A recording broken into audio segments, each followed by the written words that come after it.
Konsulat Jenderal Republik Rakyat Tiongkok mengadakan jamuan makan malam dengan kelompok media Bali Post dalam kaitan mempererat hubungan Indonesia dan Tiongkok.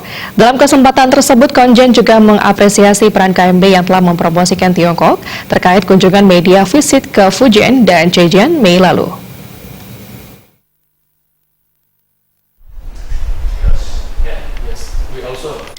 Jamuan makan malam yang bertujuan mempererat hubungan antara Tiongkok dan Indonesia, khususnya dihadiri pimpinan KMB Group Satria Narada beserta jajarannya. Jamuan yang bersifat kekeluargaan tersebut membahas bagaimana kunjungan wisatawan Tiongkok yang saat ini jumlahnya mencapai 492.678 dan menduduki posisi kunjungan terbesar kedua setelah Australia. Pihak Konjen berharap KMB bisa lebih lanjut membantu promosi Tiongkok, sehingga kunjungan tersebut bisa menjadi terbesar pertama.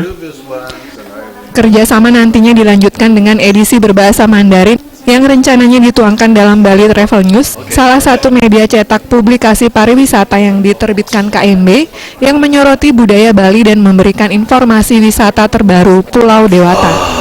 Cover about tourism, religion, and our tourism to us.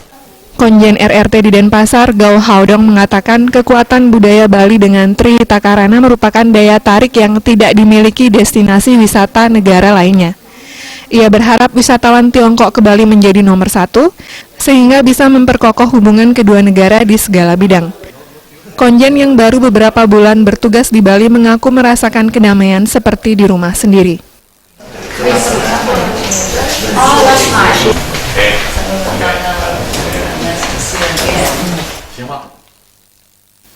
Eni Parina dan Indrawan, Bali TV.